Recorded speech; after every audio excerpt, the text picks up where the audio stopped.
I'm Doria Fleischer, your Charles County Government Community Engagement Coordinator. I'm thrilled to be out in Nanjemoy today, here at the Nanjemoy Creek Environmental Education Center with Mike Callahan, one of our environmental educators. How are you today, Mike? Good, Doria. Thank you for having me today. No, this is a pleasure. What a treat. The weather's beautiful, and I'm standing next to a really cool bird. So, Mike, before you talk to us about this amazing bird on your arm, tell us a little bit about Nanjemoy Creek, please. So we are Nanjemoy Creek Environmental Education Center, and we're a Charles County public school facility. It's where 5th grade students come on a long day environmental trip. We get them at 8 a.m. in the morning and they leave at 6 p.m. and they do all kinds of outdoor environmental fun activities that don't realize they're learning at the same time as having fun, including catching fish in a shore seine activity, bird watching, dip netting in a marsh to identify organisms that live in the marsh, just all kinds of fun learning activities, science related. And we are not open to the general public, so they can't just come by to us and drop in and pop in. If somebody's interested in being a volunteer here, we do have a couple different opportunities for that. They might be able to volunteer with our bird of prey group, where they help feed the birds once a weekend and clean their cages. And some of those people do go out in public outreach programs with us. We have children that are in middle school through high school that can do it with their parent if they're here. And we have had a student who's come to our summer camp, as well as now volunteers with his family to help care for the birds, and even goes to public programs. And he's about 9th grade now or so. That's very cool. So Nanjemoy is the west side of Charles County. I know a lot of people don't really make it out this far. Why is Nanjemoy such a special place? Wow, it is such a special place because it is out in the country, and we're so thankful that Cal Posey Sr. helped start this place by leasing the land to the school system and allowing the center to get started, being a big part of it. His family's still involved in the property today. So one of my favorite things about the Nanjemoy Creek Environmental Education Center is your Birds of Prey program. I think that's so cool, and I know that this is not something that many of us would get to see on our school playground or anywhere. So can you tell us about the Birds of Prey program and introduce us to this friend? Sure, Doria. Here at Nanjemoy Creek Environmental Ed Center, we have a number of non-releasable birds of prey. They all come to us with something that happened to them in the wild, or in the case of this bird, it was a research bird, and because of their injury, they can't survive in the wild. So we use them in education with the 5th grade students. We do some outreach into middle school on occasion, and 1st grade with them. We do our 1st grade bird clues program, where 1st graders learn how a bird is different from other animals. And in that case, you guys actually travel to the schools. Travel to the school and take a bird with us. That's awesome. And then on occasion, we do some weekend outreach stuff where once in a while we'll be in a community event or a special meeting with some organization. Okay, and who is this? This is a full-grown adult eastern screech owl, and I'm hoping it will turn and not look just at me. It is a gray morph, and it means that's its color. It shows in its genes, it shows the gray, but they come in a rufous one as well, and a partly rufous and partly gray, because it's the same species, but both can intermingle with each other. Gets the name screech owl from who knows what, because it does not make a screech at all. They make the whinny of a horse and the sound that's a musical trill note going up and down. And I may do that in just a moment for you. But they would live in woods like you might have in your backyard, or like we have here at Nanjemoy. And they use an old woodpecker hole to raise their family in and as their nest. And they eat things from crayfish, frogs, crickets, toads, katydids, grasshoppers, mammals up to the size of a chipmunk, and birds, believe it or not, up to the size of a blue jay, which is almost as big as this. I'm impressed that you would go after a blue jay. And Mike, I want you to know, I feel like I should get a lot of credit here, because I am having to work really hard not to reach out and just touch that bird.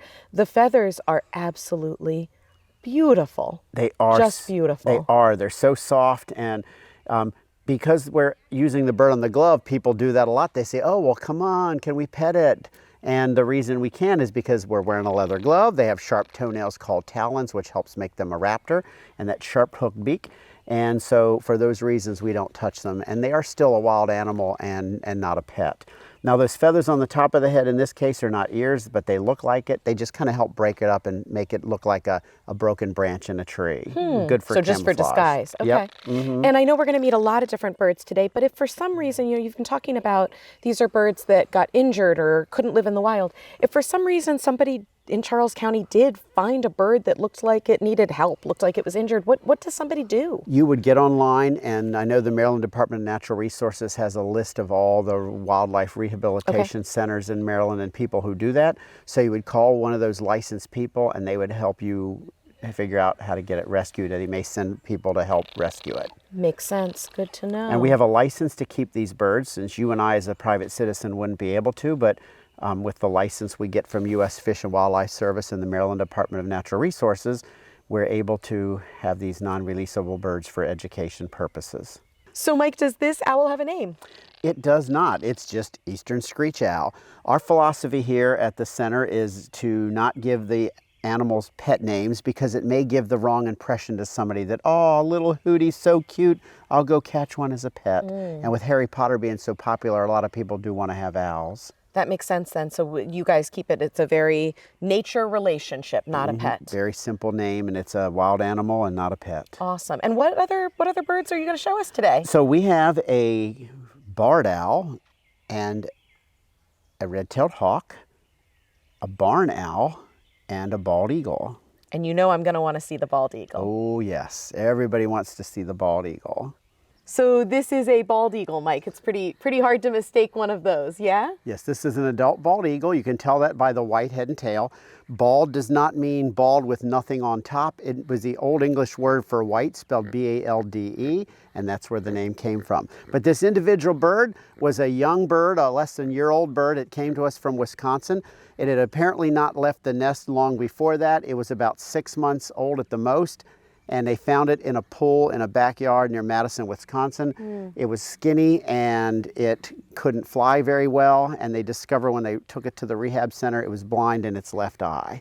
So therefore they tried to release it, but it just wouldn't work. So it came to us through a rehab network, I should say, and a pilot from a Plata flew his airplane to Ohio to pick it up from a pilot who had brought it from Wisconsin to Ohio, and that's how we got him. So there's kind of this amazing network in the country of people who know birds, people who rehab birds, Yes. and then centers like this Yes. who are trained and certified to handle these birds. Exactly, and it's a Excellent. big thing, like you said, partnerships and all sorts of things. Yeah, so one of the things that I love about the bald eagle in Charles County is that this bird actually is pretty accessible to us as residents of Charles County. How do people in Charles County have access to this great bird? Maybe not this specific one, but this bird's family. So many ways, and especially now that they've come back, you can even see them in places like Waldorf and be surprised that they're like shot flying above the mall. And when you say come back,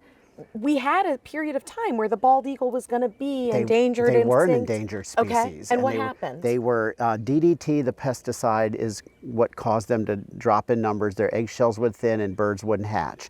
So when that was banned and they made a good comeback finally, they're all over now, but there is a nest on the Nest camera that is sponsored by the Charles County Parks and Recreation at Port Tobacco River Park, and that is a partnership as well, because Southern Maryland Audubon Society works with that partnership, and so it's all about partners throughout the whole area when it comes to birds conservation and eagles. That's awesome. And Mike, I'm looking at, looks like you're working hard to hold this bird. So Yes. I don't know if our camera can see, but these are some beautiful talons. I'm going to step out of the way just a little bit so that you can maybe turn. How much does this eagle weigh? Believe it or not, only about 6 to 7 pounds. Okay. But it's got a 6-foot wingspan, and you can see how tall it is standing here. Those sharp toenails called talons.